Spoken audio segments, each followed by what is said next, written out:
नमस्कार विद्यार्थी मित्रांनो, welcome to ignite academy. Myself Shravan Pawar. विद्यार्थी मित्रांनो, आपण आजपासनं WRD, WCD आणि PWD ह्या ज्या एक्झाम्स आहेत ज्युनियर इंजिनिअरिंगच्या, या एक्झामसाठी आपण स्ट्रेंथ ऑफ मटेरियल या सब्जेक्टची व्हिडिओ लेक्चर सिरीज आपण आजपासून सुरू करतो. मित्रांनो, जर तुम्ही सिलेबस बघितला आणि ह्या प्रिव्हियस इयर क्वेश्चन पेपर्सचं जर तुम्ही अनालिसिस केलं तर तुम्हाला लक्षात येईल की जो स्ट्रक्चरचा पार्ट आहे या पार्टमध्ये मॅक्झिमम वेटेज जर असेल तर ते स्ट्रेंथ ऑफ मटेरियल या सब्जेक्टला असतं. कमीत कमी एक 6 क्वेश्चन्स ते जास्तीत जास्त 18 ते 20 क्वेश्चन या टॉपिक्समधनं प्रिव्हियसली विचारले गेलेले आहेत, या सब्जेक्टमधनं विचारले गेलेले आहेत.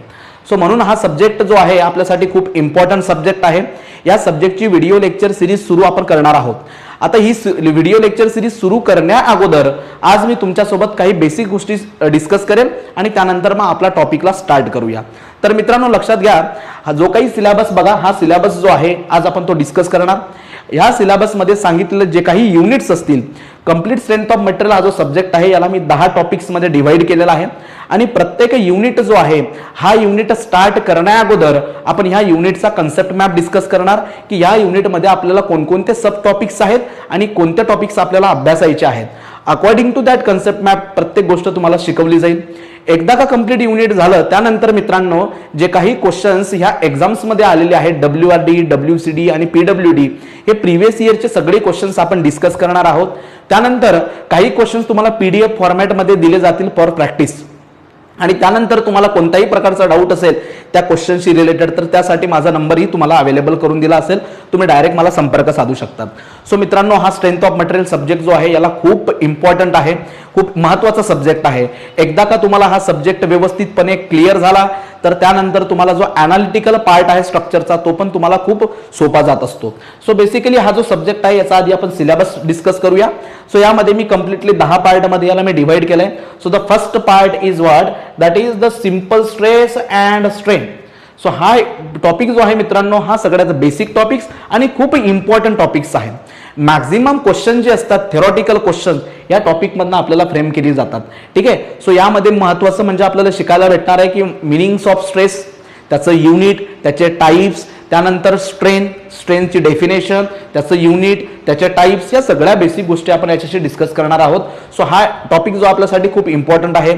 त्यामध्ये असणारे वेगवेगळे इलॉंगेशन्स, वेगवेगळ्या प्रकारचे इलास्टिक कॉन्स्टंट, मटेरियलच्या प्रॉपर्टीज, देन थर्मल स्ट्रेसेस, या सगळ्या गोष्टी आपण ह्या युनिटमध्ये शिकणार आहोत. त्यानंतर तो स्टडी करत असताना कोणता पॉईंट तुमच्या एक्झामच्या दृष्टिकोनाने महत्त्वाचा आहे त्या पॉईंटवरती तुम्हाला वारंवार जोर दिला जाईल आणि आपल्याला त्या एक्झाम ओरिएंटेडच हे टॉपिक डिस्कस करायचे आहेत. त्यानंतर दुसरा जो टॉपिक आहे मित्रांनो, त्याचं नाव आहे कॉम्प्लेक्स स्ट्रेस अँड और प्रिन्सिपल स्ट्रेस. ठीक आहे. सो एकदा का तुमचं सिंपल स्ट्रेस क्लिअर झालं का त्यानंतरचा जो सेकंड युनिट आहे कॉम्प्लेक्स स्ट्रेस, हा समजण्यासाठी खूप सोपा असतो. सो यामध्ये बेसिकली आपण अनालिटिकल मेथड और मॅथमॅटिकल मेथडने ऑब्लिक स्ट्रेसेस फाइंड आउट करणार आहोत, प्रिन्सिपल स्ट्रेसेस फाइंड आउट करणार आहोत आणि त्यानंतर आपण त्याचा ग्राफिकल अप्रोच, ज्याला मोहर सर्कल म्हटलं जातं, तोही आपण ह्या युनिटमध्ये शिकणार आहोत. त्यानंतर मित्रांनो, तिसरं युनिट जे आहे, जे की ह्या एक्झामचं सगळ्यात आवडतं युनिट असतं, त्याचं नाव आहे shear force and bending moment. Shear force and bending moment. So एकदा का तुम्हाला shear force diagram, bending moment diagram जर व्यवस्थितपणे कॅल्क्युलेट करता येत असतील तर त्यानंतर मित्रांनो पुढचं काम तुमचं बऱ्यापैकी सोपं होऊन जातं. सो आपण इथं खास करून शियर फोर्स डायग्राम आणि bending moment diagram for standard beams और स्टँडर्ड लोडिंग कशा पद्धतीने फाइंड आउट करायचं किंवा कशा पद्धतीने ते ड्रॉ करायची हे आपण इथं शिकणार आहोत. त्यानंतर यांच्याशी रिलेटेड जे काही बेसिक क्वेश्चन्स विचारले जातात ते क्वेश्चन्सही आपण इथं डिस्कस करणार. Then the next is the center of gravity and moment of inertia. So basically याच्यातला जो फर्स्ट पार्ट आहे मित्रांनो, सेंटर ऑफ ग्रॅव्हिटी. सो हा पार्ट तुम्हाला इंजिनिअरिंग मेकॅनिक्स मध्ये डिटेलमध्ये शिकवला जाईल, पण आपण इथं ज्या काही स्टँडर्ड प्लेन फिगर्स आहेत तर त्यांचं सेंटर ऑफ ग्रॅव्हिटीचे स्टँडर्ड फॉर्म्युले डिस्कस करणार. And then moment of inertia म्हणजे काय, त्याचं युनिट काय, स्टँडर्ड प्लेन फिगरचा मोमेंट ऑफ इनर्शिया कसा असतो, अबाउट देअर सेंट्रोइडल ऍक्सिस, या सगळ्या गोष्टी आपण डिस्कस करणार. त्यानंतर त्याचा थेरम हे डिस्कस करणार. नंतरचं युनिट आहे bending theory of the beam. So याच्यामध्ये सगळ्यात इम्पॉर्टंट म्हणजे प्युअर बेंडिंगचा फॉर्म्युला, तो फॉर्म्युला डिराईव्ह करण्यासाठी असणारे अझम्पशन्स, त्यानंतर क्रॉस सेक्शन मध्ये तयार होणारे नॉर्मल स्ट्रेसेस, शियर स्ट्रेसेस, त्यांचं व्हेरिएशन, या सगळ्या गोष्टी आपण व्यवस्थितपणे समजून घेणार आहोत in the bending theory of the beam. त्यानंतर मित्रांनो आहे टॉर्शन थेरी. टॉर्शन थेरी म्हणजे ज्या वेळेसला एखाद्या सर्क्युलर क्रॉस सेक्शन असणाऱ्या बीमला किंवा शाफ्टला जेव्हा तुम्ही ट्विस्ट अप्लाय करणार, टॉर्शन और टॉर्क अप्लाय करणार, तर त्यावेळेस त्या क्रॉस सेक्शन मध्ये शियर स्ट्रेसेस डेव्हलप होतात. तर त्यांचे मॅग्निट्यूड आपल्याला फाइंड आउट करायचे आहेत. यामध्ये पोलर मोमेंट ऑफ इनर्शिया काय, त्यानंतर पोलर रिजिडिटी काय, अशा टाईपचे वेगवेगळे क्वेश्चन्स फ्रेम होत असतात, त्याही गोष्टी आपण बघणार. Then the next is the strain energy.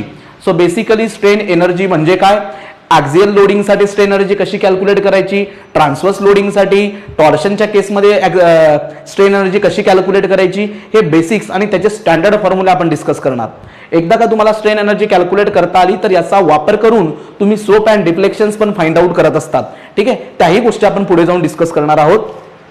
नंतर आहे स्लोप अँड डिफ्लेक्शन. जसं तुम्हाला सांगितलं मी की shear force and bending movement हा टॉपिक त्यांचा आवडता असतो, तसाच हाही टॉपिक आपला आवडता आहे, स्लोप अँड डिफ्लेक्शन. सो जे काही स्टँडर्ड बीम्स आहेत, मग simply supported, cantilever beam, so यांच्या एंड कंडिशनला एंडला असणारं स्लोप, डिफ्लेक्शन, मॅक्झिमम व्हॅल्यू, या सगळ्या स्टँडर्ड गोष्टी ज्या आहेत त्या आपण मित्रांनो डिस्कस करणार. आधी त्या फाइंड आउट करण्याच्या वेगवेगळ्या मेथड्सचा आपण स्टडी करणार. मग त्यामध्ये मेथड ऑफ इंटिग्रेशन असेल, त्यानंतर मग कॉन्जुगेट बीम मेथड असेल, मोमेंट एरिया मेथड असेल, या सगळ्या मेथड समजून घेतल्यानंतर त्यांचे स्टँडर्ड फॉर्म्युले लक्षात कसे ठेवायचे यासाठीचे वेगवेगळ्या प्रकारचे फंडे, ट्रिक्स मी तुम्हाला समजून सांगणार आहे. नंतर मित्रांनो 9 नंबरचा चॅप्टर आहे theories of buckling of column. So basically long column काय, शॉर्ट कॉलम काय, लॉंग कॉलमसाठी बकलिंगची थेरी, नंतर शॉर्ट कॉलमसाठी बकलिंग, शॉर्ट कॉलमचं क्रशिंग थेरी, या सगळ्या गोष्टी आपण बघणार. त्यांच्या एंड कंडिशन्सवरती कसे क्वेश्चन्स फ्रेम होतात याही गोष्टी आपण डिस्कस करणार. And the last is the theories of failure.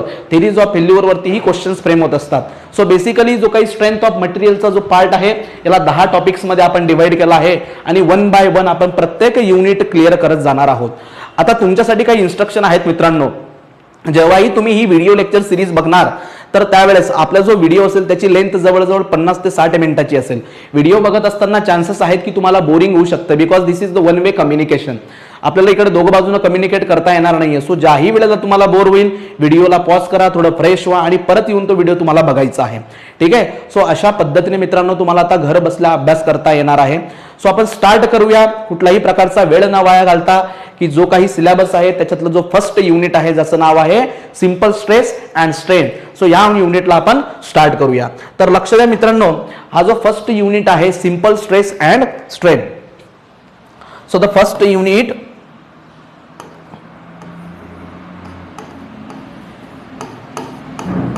simple stresses or strain. So basically हा मित्रांनो हा जो युनिट आहे तर या युनिट मध्ये आपल्याला कोणकोणते सब टॉपिक्स डिस्कस करायचे आधी आपण ते समजून घेऊया. सो यामध्ये सगळ्यात आधी आपण बघूया की what is the meaning of stress. ठीक आहे, सो बेसिकली स्ट्रेस आहे काय. सो स्ट्रेसची डेफिनेशन आपण बघणार. ठीक आहे, की स्ट्रेस म्हणजे नेमकं काय त्याची डेफिनेशन आपण बघूया. त्यानंतर आपण डिस्कस करूया की स्ट्रेसेसचे वेगवेगळे किती प्रकार पडतात, म्हणजे थोडक्यात त्याच्या टाइप्स आपण डिस्कस करणार. What are the basic types of the stresses. त्यानंतर मित्रांनो त्याचे युनिट्स आपण डिस्कस करणार. What are the basic units for the stress. मग यामध्ये तुम्हाला एसआय युनिट विचारलं जातं. ठीक आहे, त्यानंतर याच्यापासून जे वेगवेगळे डिराईव्ह युनिट आहेत ते डिराईव्ह युनिट आपल्याला विचारले जातात. यांच्यामधलं रिलेशन ही खूप इम्पॉर्टंट आहे, कारण ज्यावेळेस जेव्हा तुम्हाला 1 लाईन न्यूमेरिकल्स येतील तर न्यूमेरिकल खूप सोपे असतात पण युनिट कन्व्हर्जन मित्रांना जमत नाही, त्यामुळे चुका होतात. तर युनिट कन्व्हर्जन पण आपण इथं बघणार. त्यानंतर मित्रांनो की हा जो स्ट्रेस आहे बेसिकली याचं एक्झॅक्ट नेचर काय आहे, की ही स्ट्रेस क्वांटिटी ही स्केलर आहे का वेक्टर आहे का टेन्सॉर क्वांटिटी, आणि टेन्सॉर असेल तर तो कसा प्रिपेअर केला जातो ह्याही गोष्टी आपण इथं बघणार आहोत. सो बेसिकली हा जो स्ट्रेस टॉपिक आहे सो याला आपण डीप मध्ये बघणार. त्याचं डेफिनेशन, त्याचे टाइप्स, त्याचं युनिट आणि याचं नेचर काय आहे ह्या गोष्टी आपण डिस्कस करणार in the first topic, in the sub topic of the simple stress strain. त्यानंतर मित्रांनो जी सेकंड कन्सेप्ट आपण डिस्कस करणार आहोत ज्याचं नाव आहे स्ट्रेन. ठीक आहे, सो सेकंड जी कन्सेप्ट आहे in the simple stress strain ती आहे मित्रांनो स्ट्रेन. सो या स्ट्रेन साठी पण what is the meaning of the strain, त्याची आपण पर्टिक्युलर डेफिनेशन काय आहे हे डेफिनेशन आपण डिस्कस करणार. Then what are the basic types of the strain, त्याचे बेसिक टाइप्स कोणकोणते आहेत ते टाइप आपण डिस्कस करणार. Then what about the units, what about the units of the strain, ते युनिट्स आपण डिस्कस करूया. And the last again the nature, त्याचं नेचर काय आहे एक्झॅक्ट. ठीक आहे, what is the nature of the strain. Again it is scalar, vector और tensor. तर ह्या नेचर पण आपण डिस्कस करूया. सो अशा पद्धतीने हा एक कन्सेप्ट मॅप किंवा जो फ्लो चार्ट आहे हा तुम्हाला क्लिअर असणं गरजेचं आहे की नेमकं आपल्याला शिकायचं काय आहे या युनिटमध्ये. देन जो थर्ड टॉपिक असेल मित्रांनो आपला, हा थर्ड टॉपिक असेल basically relation between the stress and strain. What is the relation between the stress and strain for the various types of material. मग यामध्ये ductile material, then brittle material. So यांचा आपण stress versus strain graph आपण इथं discuss करणार आहोत.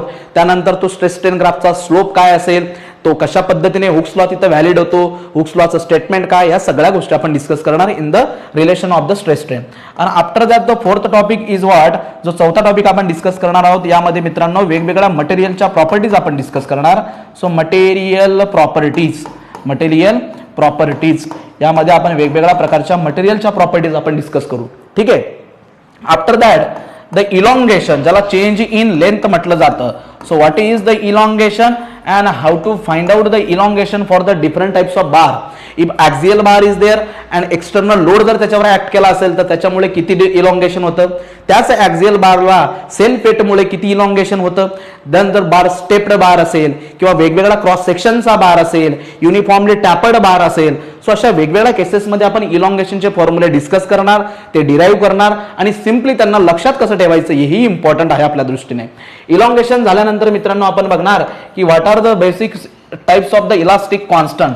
So elastic constant जे आहेत हे सगळे इलास्टिक कॉन्स्टंट आपण काय करणार, इलास्टिक कॉन्स्टंट हे डिस्कस करणार. मग यामध्ये Young's modulus, modulus of rigidity, bulk modulus, Poisson ratio या सगळ्यांना आपण डिफाईन करणार. आणि यांच्यामध्ये जे काही रिलेशन्स आहेत या रिलेशन्सवर वारंवार क्वेश्चन्स विचारले जातात. मग ते रिलेशन लक्षात कसं ठेवायचं हा मोठा प्रश्न असतो आपल्यासमोर. तर ते रिलेशन लक्षात ठेवण्यासाठी असणाऱ्या बेसिक ट्रिक्स मी तुमच्यासमोर डिस्कस करेन. सो एकदा का इलास्टिक कॉन्स्टंट झालं मित्रांनो का त्यानंतर the concept of the composite bar. What is the meaning of the composite bar. So composite बारची कन्सेप्ट आपण डिस्कस करणार. आणि ऍट द लास्ट या सिंपल स्ट्रेस स्ट्रेन मध्ये टेम्परेचर स्ट्रेसेस त्याला असं म्हटलं जातं थर्मल स्ट्रेसेस. ठीक आहे, thermal stresses. So temperature stresses और थर्मल स्ट्रेसेसचा जो टॉपिक आहे हा टॉपिक ही आपण डिस्कस करणार. सो बेसिकली अशा पद्धतीने stress strain, then relation between the stress strain, this is our third topic. Then material properties, this is the 4. Then elongation, after that elastic constant 5, 6. ठीक आहे. आणि कंपोजिट बार म्हणजे हा आपला 7वा टॉपिक असेल. And the last is the temperature stresses. So हा तुमचा 8वा topic असेल. सो बेसिकली जो सिंपल स्ट्रेस अँड स्ट्रेन हा जो टॉपिक आहे आपला, जो फर्स्ट युनिट आहे याला आपण सिम्पली 8 पार्ट मध्ये डिवाइड करून टाकले. आता लक्षात असू द्या यांच्यापैकी असणारे हे सगळे पार्ट जे आहेत ते खूप इम्पॉर्टंट आहेत. मी तुम्हाला असं म्हणणार नाही की याच पार्टवरती जास्तीत जास्त लक्ष ठेवा. प्रत्येक कन्सेप्ट आपण व्यवस्थितपणे समजून घेणार. प्रिव्हियस इयर क्वेश्चन जेव्हा आपण सॉल्व्ह करू तेव्हा तुम्हाला कल्पना येऊन जाईल की कोणकोणते पार्ट याच्यातले खूप इम्पॉर्टंट आहेत. मग ते लक्षात कसे ठेवायचे ते आपण तुमच्यासोबत डिस्कस करणार. ठीक आहे. सो अशा पद्धतीने मित्रांनो हा जो आपला फर्स्ट युनिट आहे ज्याचं नाव आहे सिंपल स्ट्रेस अँड स्ट्रेन. तर आपण स्टार्ट करूया from our first concept that is stresses. What is the stress. ठीक आहे, आपण ते स्टार्ट करूया. आता लक्ष द्या मित्रांनो की स्ट्रेस म्हणजे काय, बेसिकली आपण ते स्टार्ट करणार. आता लक्ष द्या, स्ट्रेंथ ऑफ मटेरियल हा जो सब्जेक्ट आहे तर या सब्जेक्टमध्ये आपण नेमकं कोणत्या बॉडीचा स्टडी करणार आहोत या आधी तुमच्या लक्षात येणं गरजेचं आहे. सो बेसिकली आपण बघितलं की सॉलिड जो आहे, सॉलिड जो असतो मित्रांनो हा सॉलिड 2 पार्ट मध्ये डिवाइड केला जातो. बेसिकली की एक पार्ट म्हणजे rigid solid and the second part is the deformable solid. The second part is the deformable solid. So basically rigid सॉलिडच्या बिहेवियरचा कंप्लीट स्टडी जो आहे हा स्टडी केला जातो इंजिनिअरिंग मेकॅनिक्स मध्ये.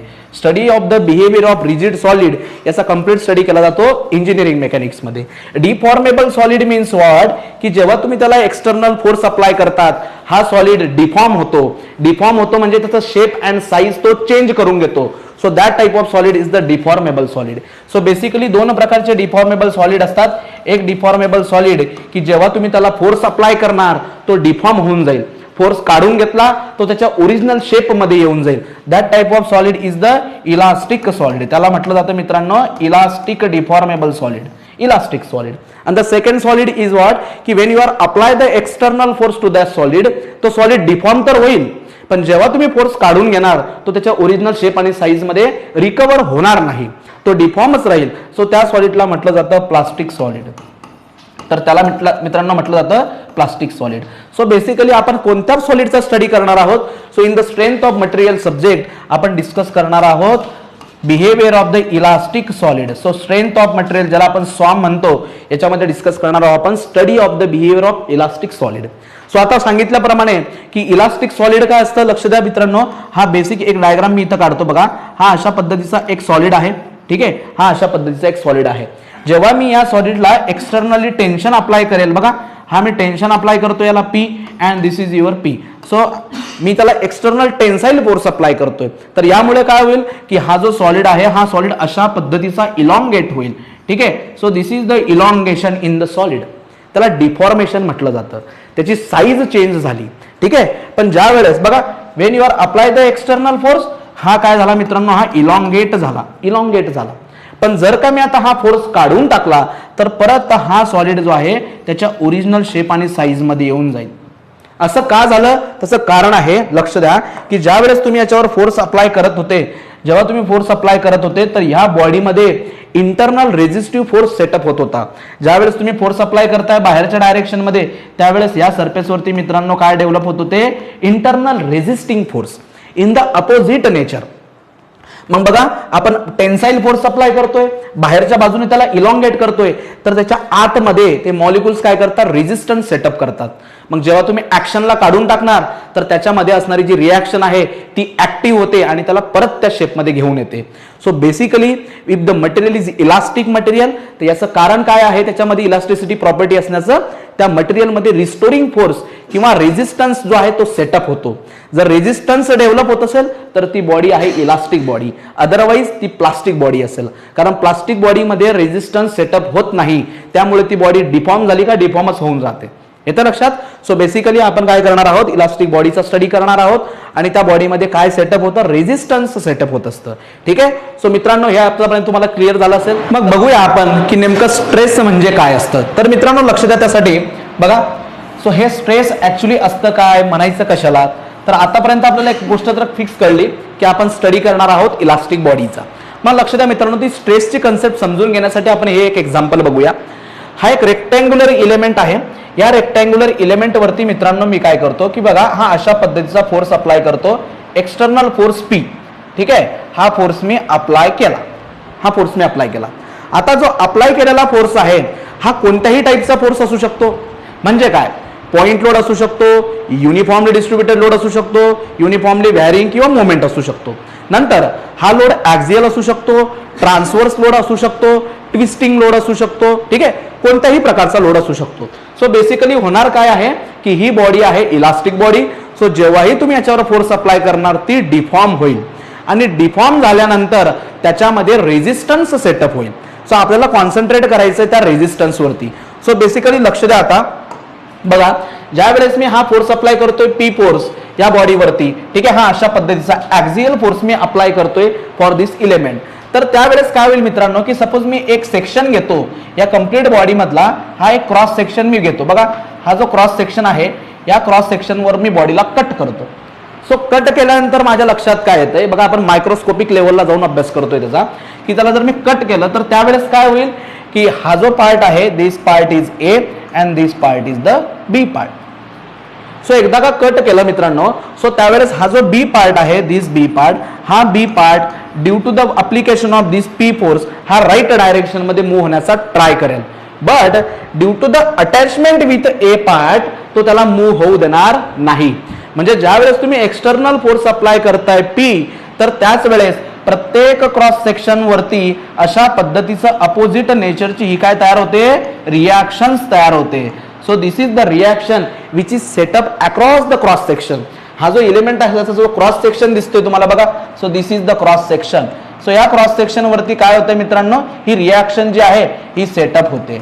So this is the reaction which is setup on the cross section due to the application of this force. आणि हा फोर्स तुम्ही काढून टाका, हा फोर्स काढून टाका, ही रिॲक्शन काय होईल? ऍक्टिव्ह होईल आणि त्या मटेरियलला ती काय करेल? परत त्याच्या शेपमध्ये घेऊन येईल. ठीक आहे. सो स्ट्रेस म्हणजे काय होतं मग? लक्ष द्या. So basically stress is what? So it is internal resistance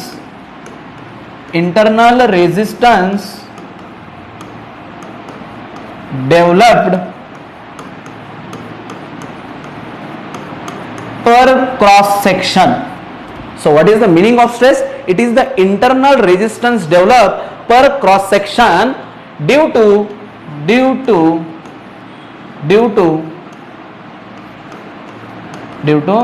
application of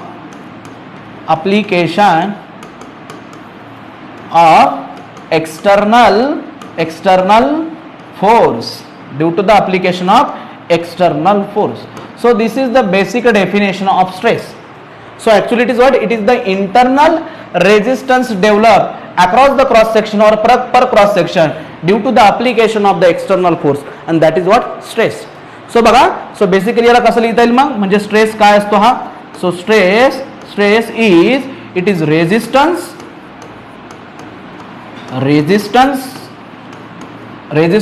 म्हणजे R, त्याला आपण R ने डिनोट करतो. So this is your resistance divided by cross sectional area और area on which this resistance is develop. हा जो resistance आहे बघा, आता हा जो रेजिस्टन्स आहे मी त्याला R ने डिनोट करतो. सो हा रेजिस्टन्स कशावरती डेव्हलप झालेला आहे? या क्रॉस सेक्शनल एरियावरती डेव्हलप झालेला आहे. सो या क्रॉस सेक्शनचा काहीतरी एरिया असेल, let us say this area is the A naught, त्याला मी काय म्हणतो? A naught. So resistance divided by the area, which area? ज्या एरियावरती हा रेजिस्टन्स सेटअप झालेला आहे. So the ratio of resistance to the cross sectional area, so that is what? It is the stress. याला म्हटलं जातं स्ट्रेस. येतं लक्षात? सो बघा आता, सो हा अशा पद्धतीने काय झाला? Stress. But when there is आता बघा ही जी सिच्युएशन आहे, तर या सिच्युएशन मध्ये हा application of the external force आहे, हा फोर्स मी अप्लाय केलाय, and this is the resistance which is set up inside the material. So according to the Newton's law, what happen? For every action there is a reactions, equal and opposite reaction. So तुम्ही application of force केला बघा, तुम्ही action apply केली P, so त्या action साठी internally set up झाली reaction. So this action and this reaction both are equals due to the equilibrium. ठीक आहे, ही ऍक्शन आणि रिॲक्शन कशी असणार? इक्वल्स असणार. म्हणून आपण ह्या रेजिस्टन्सलाच मित्रांनो कसं लिहितो की it is simply P by A naught, because for every action there is a reaction. So P आणि आर यांची व्हॅल्यू कशी असते? इक्वल असते. आपल्याला हा स्ट्रेस जो आहे तो फाइंड आउट करायचा आहे, पण तो डायरेक्टली मेजर करता येत नाही. म्हणून आपण काय करतो की according to the Newton's law हा पी आणि आर हे दोघं इक्वल असतात, त्यामुळे मी त्याला काय करतो? Simply it is P divided by A naught. So this is the stress. याला काय म्हटलं तर? स्ट्रेस. हा झाला मित्रांनो स्ट्रेस. ठीक आहे, stress. Then what is the unit of stress? आता त्याचं युनिट काय असेल? लक्ष द्या. So in the numerator there is a force. P is what? It is the force. आणि फोर्स मेजर केला जातो आपला न्यूटन मध्ये. So newton is the unit of force, SI unit. And जो एरिया आहे that area is measure in metre square. ठीक आहे. So newton per metre square हे जे आहे मित्रांनो, यालाच म्हटलं जातं पास्कल. यालाच काय म्हणतात? Pascal. So 1 newton per metre square this is called pascal. आणि हे झालं SI युनिट ऑफ स्ट्रेस. हे कशाचं युनिट झालं? स्ट्रेसचं, SI युनिट. पण तुम्ही बऱ्याचदा वेगवेगळे युनिट्स बघितले असणार, जसं की MPa is the mega pascal. ठीक आहे, मेगा पास्कल. सो बेसिकली याला असं लिहिता येतं मित्रांनो बघा, MPa मेगा पास्कल म्हणजे काय? 10⁶ टाइम पास्कल. 10⁶ टाइम पास्कल म्हणजेच काय? 10⁶ Newton per metre square. Newton per metre square हे त्याला अशाही पद्धतीने लिहिता येतं. 10⁶ मेगा पास्कल, 10⁶ पास्कल, त्याला म्हटलं जातं मेगा पास्कल. मग आता लक्ष द्या मित्रांनो बघा. So this MPa can be written like this 10⁻⁶ newton per metre square. आता आपण काय करूया की एरिया मी सपोज MM मध्ये मेजर करतोय, MM मध्ये, तर त्यावेळेला कसं लिहिता येईल बघा. सो हा 10⁶ as it is Newton divided by मीटरच्या ऐवजी मी MM मध्ये मेजर करतोय. सो मीटरला MM मध्ये जर कन्वर्ट करायचं असेल छोट्या युनिट मध्ये, सो 10⁻³ ने मल्टिप्लाय करावा लागेल. दिस इज MM आणि त्याचा स्क्वेअर, कारण तो एरिया आहे. ठीक आहे. So from this what happens, 10 raised to 6 in the numerator Newton divided by 10 raised to 3 into 2 10 raised to 6 mm चा स्क्वेअर mm चा स्क्वेअर. सो हा 10 raised to 6 आणि 10 raised to 6 कॅन्सल होईल आणि मित्रांनो राहील Newton per mm square. So basically mega pascal MPa जो आहे MPa याला 10 raised to 6 पास्कल म्हणा किंवा न्यूटन पर mm स्क्वेअर म्हणा. ठीक आहे, या अशा पद्धतीने आपल्याला हा युनिट जो आहे MPa हा दिलेला असतो. बऱ्याचदा फोर्सची व्हॅल्यू मोठी असल्यामुळे ही व्हॅल्यू आपल्याला इन टर्म्स ऑफ स्ट्रेसची व्हॅल्यू MPa मध्ये दिलेली असते. फोर्स न्यूटन किंवा किलो न्यूटन मध्ये दिला असेल, स्ट्रेस देताना आपल्याला MPa मध्ये दिलं जातं. आणि जे इलास्टिक कॉन्स्टंट आहेत E, G, K यांच्या व्हॅल्यू आपल्याला GPa नावाच्या युनिट मध्ये दिलं जातं. मग GPa म्हणजे काय तर लक्ष द्या, GPa so it is the giga pascal and this is 10 raised to 9 pascal. Pascal म्हणजेच Newton per metre square. Again मला त्याला कन्वर्ट करायचं in terms of mm. So त्यावेळेला मित्रांनो बघा लक्ष द्या, so it is 10 raised to 9 Newton. mm मध्ये कन्वर्ट करायचं असेल तर इथे येईल 10 raised to 6 mm चा स्क्वेअर. सो हा आणि हा जर कट केला तर काय राहील रे इथं 10 raised to 3 Newton per mm square.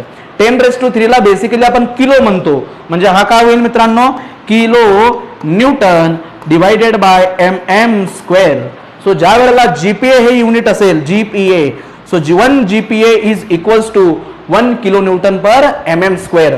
So हे GPa मध्ये इलास्टिक प्रॉपर्टीज ह्या मटेरियलच्या दिलेल्या असतात. This is your SI unit, हा झाला आपला SI unit. Then this is MPa is the second derived unit and this is our GPa. So basically stress is what? It is the internal resistance set up inside the body per unit the area on which that resistance is set up. So resistance divided by the area, that is your stress. So लक्षात असू द्या, so हा जो stress आहे हा फक्त depend कुणावर करतो, हा डिपेंड करतो रेजिस्टन्सच्या व्हॅल्यूवरती आणि तो रेजिस्टन्स ज्या एरियावरती सेटअप झालाय त्या एरियाच्या व्हॅल्यूवरती. हा मटेरियलच्या प्रॉपर्टीवरती डिपेंड करत नाही. बऱ्याचदा क्वेश्चन विचारला जातो की if the value of E is double then what is the change in stress. तो stress is what, it is the ratio of resistance to the area. So हा फक्त रेजिस्टन्स किती डेव्हलप होतोय आणि किती एरियावर डेव्हलप होतोय एवढ्याच गोष्टींवरती हा डिपेंड आहे. हा इलास्टिक प्रॉपर्टीवरती डिपेंड नाहीये मटेरियलच्या, हे पक्क लक्षात ठेवा. मग आता मॅक्झिमम व्हॅल्यू ऑफ स्ट्रेस जर मला पाहिजे असेल, स्ट्रेस जर मला मॅक्झिमम पाहिजे असेल, सो बेसिकली स्ट्रेस लिहिताना बघा आपण त्याला सिग्मा या लेटरने आपण दाखवतो. ठीक आहे, त्यानंतर हा जो असेल हा the ratio of P divided by A. So basically हा जो स्ट्रेस आहे so stress is equals to what, it is the resistance per unit the area. आता याची व्हॅल्यू मॅक्झिमम कधी असेल जेव्हा रेजिस्टन्स जो सेटअप होईल तो मॅक्झिमम असेल. If the resistance is maximum stress is maximum. किंवा दुसरी काय कंडिशन आहे, एरिया जर तुमचा मिनिमम असेल, if the area is minimum तर त्या एरियावरती स्ट्रेस हा जास्त सेटअप झालेला असेल. येतं लक्षात. सो अशा पद्धतीने ही एक जनरल डेफिनेशन झाली स्ट्रेसची. पण मित्रांनो स्ट्रेसचे वेगवेगळे टाइप्स ही पडतात.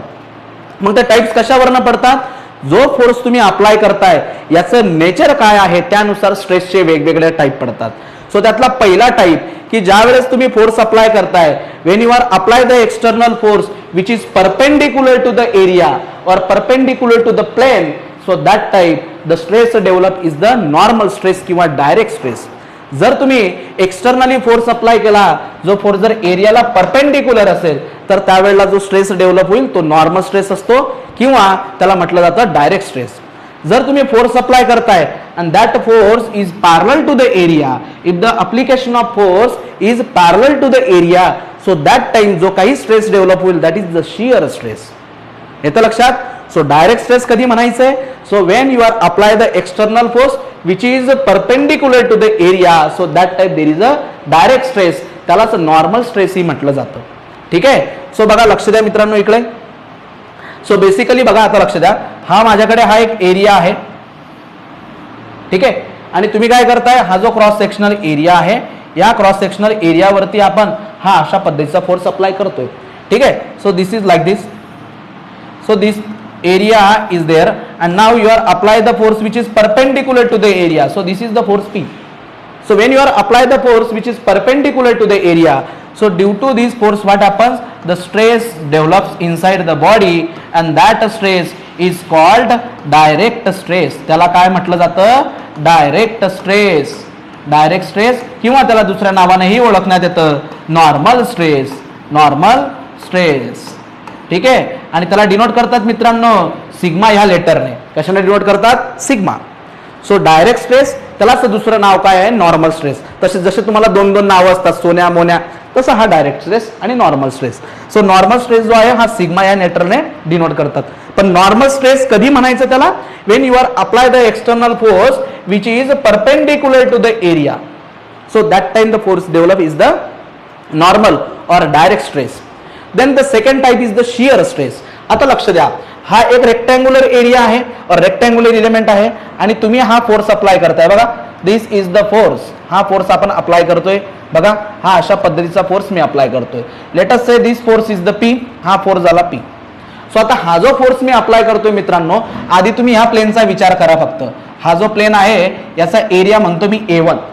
सो हा जो प्लेन आहे इथं याचा एरिया काय आहे, A1. आणि या प्लेनवरती मी अशा पद्धतीचा फोर्स अप्लाय करतोय की जो त्या प्लेनला पॅरलल आहे. So when you apply the force which is parallel to the area, so that time due to this force the stress develop inside the body is the shear stress. कारण हा जो force apply केला आहे हा एरियाला कसा आहे रे, parallel आहे, तर त्याला शियर फोर्स म्हटलं जातं. आणि याच्यामुळे जे काही स्ट्रेसेस डेव्हलप होतील त्याला म्हणायचं शियर स्ट्रेस. मग ते कसे कॅल्क्युलेट करायचे बघा, लक्ष द्या. आता हा जो कंप्लीट इलेमेंट आहे मी याला नाव देतो A आणि B. ठीक आहे. सो आता बघा, जर मी ह्या पार्ट मधून याला डिवाइड केलं मित्रांनो, अशा पद्धतीनं सेक्शन पाडून जर मी त्याला डिवाइड केलं तर फक्त वरच्या पार्टचा विचार करा. नाव this is the A part. So you are apply the external force like this. हा फोर्स P फोर्स तुम्ही अप्लाय केलाय. सो हा फोर्स काय करतोय मित्रांनो की A सेगमेंटला राईट डायरेक्शन मध्ये मूव्ह करायचा ट्राय करतोय. सो जेव्हा हा राईट डायरेक्शन मध्ये ऍक्शन देईल due to the attachment with the B part काय करेल की इतर रिॲक्शन डेव्हलप करेल. So this red colour is the reaction develop on the surface. So this reaction त्याला मी म्हणतो R.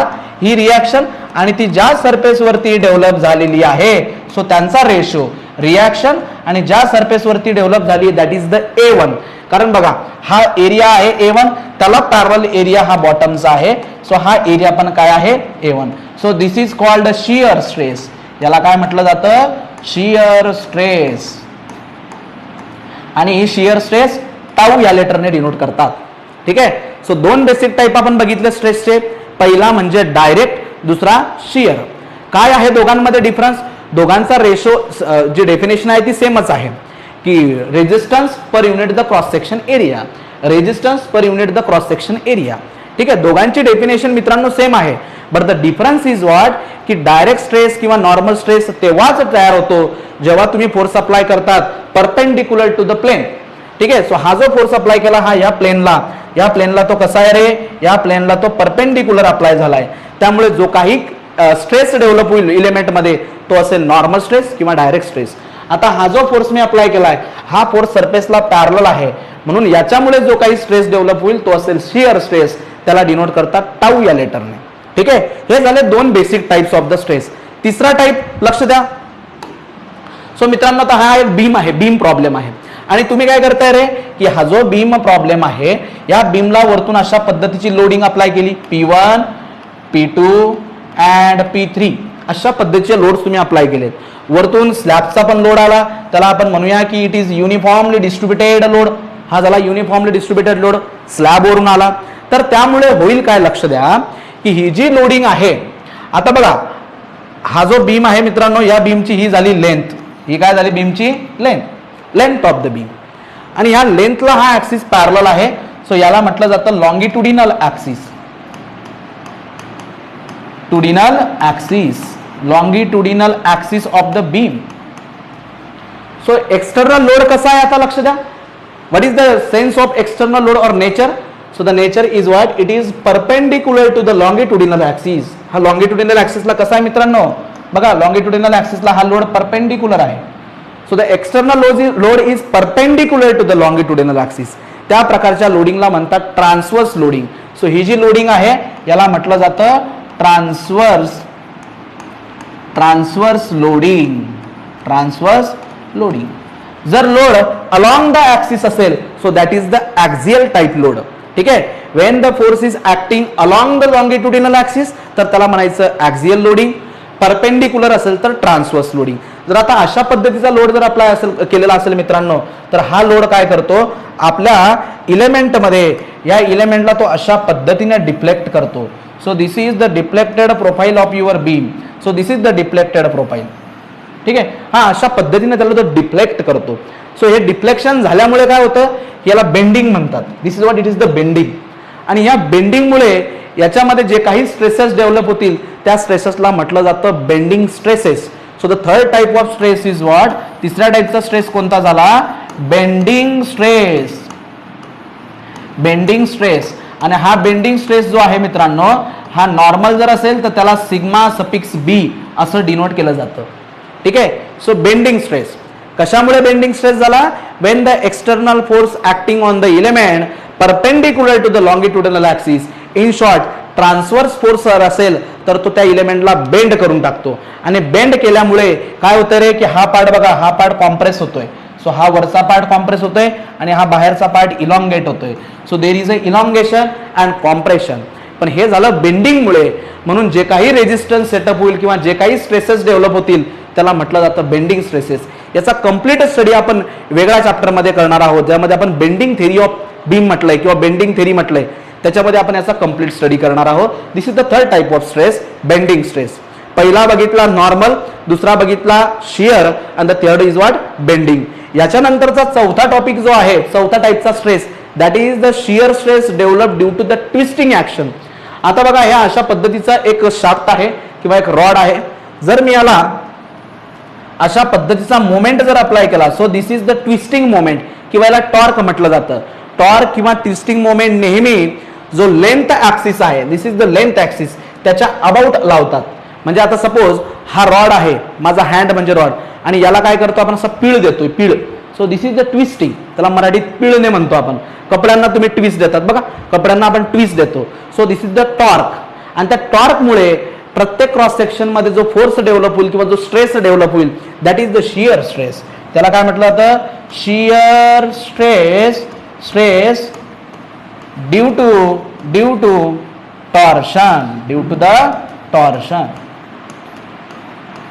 सो हा चौथ्या टाइपचा स्ट्रेस जो आहे मित्रांनो. ठीक आहे. यासाठीही आपल्याकडे कम्प्लीट सेपरेट युनिट आहे ज्याचं नाव आहे टॉर्शन. सो याचा कम्प्लीट स्टडी आपण करणार आहोत टॉर्शन मध्ये. सो बेसिकली आज आपण सिलेबस बघितला स्ट्रेंथ ऑफ मटेरियलचा ज्यामध्ये 10 टॉपिक्स आपण डिस्कस केले. त्यातला जो फर्स्ट टॉपिक आहे ज्याचं नाव आहे simple stress and strength. So या टॉपिकमध्ये मित्रांनो त्याला आपण 8 सब टॉपिक्स मध्ये डिवाइड केलं आणि त्याच्यातला फर्स्ट टॉपिक होता स्ट्रेस म्हणजे काय. So stress is the internal resistance per unit the cross section area. याला म्हटलं जातं स्ट्रेस. आणि हा फक्त इलास्टिक बॉडीज मध्येच सेटअप होतो कारण रेजिस्टन्स जर असेल तर तिथं स्ट्रेस असणार आहे. स्ट्रेसचे 4 टाइप्स आपण बघितलेत. एक normal, shear, bending stress, torsion. Shear stress due to the torsion. Normal कधी म्हणायचं when you are apply the external force which is perpendicular to the surface. So that time there is a normal or direct stress जो की सिग्माने दाखवतात. दुसरा आहे parallel force जर apply केला सरफेसला तर तिथं डेव्हलप होईल शियर स्ट्रेस जो टाऊने दाखवतात. ट्रान्सवर्स लोडिंगमुळे जे स्ट्रेसेस डेव्हलप होतील त्याला बेंडिंग स्ट्रेसेस म्हणतात. आणि टॉर्कच्या ऍक्शनमुळे जे डेव्हलप होतील त्याला shear stress due to the torsion असं म्हटलं जातं. What is the unit of the stress newton per metre square. त्यालाच म्हटलं जातं पास्कल. दुसरं युनिट काय MPa मेगा पास्कल. ठीक आहे 10⁶ पास्कल. तिसरं युनिट काय आहे GPa. हा जो GPa आहे लक्ष द्या. सो हा जो GPa आहे मित्रांनो so this is very important कारण हा मटेरियलची जी व्हॅल्यू दिलेली असते E ची व्हॅल्यू, G ची व्हॅल्यू, K ची व्हॅल्यू ती GPa मध्ये दिलेली असते. And 1 GPa is equal to 10⁹ newton per metre square. किंवा जर त्याला MM मध्ये कन्वर्ट करायचं असेल तो kilo newton per MM square असाही GPa दाखवता येतो. MPa जो आहे सो MPa जनरली जे स्ट्रेसची व्हॅल्यू आहे ती MPa मध्ये दिलेली असते आणि ही व्हॅल्यू बघा 10⁶ time newton per metre square. In terms of MM सुद्धा त्याला लिहिता येतं. हे व्यवस्थितपणे नोट डाऊन करा. आणि न्यूटन पर मीटर स्क्वेअरला म्हटलं जातं पास्कल. त्याला काय म्हटलं जातं pascal. So this is all about the basic of stress.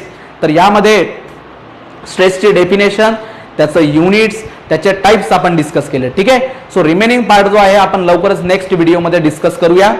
So अशा पद्धतीने मित्रांनो आपला हा व्हिडिओ लेक्चर सिरीज असणार आहे. नेक्स्ट व्हिडिओ जे आहेत ते सगळे तुम्हाला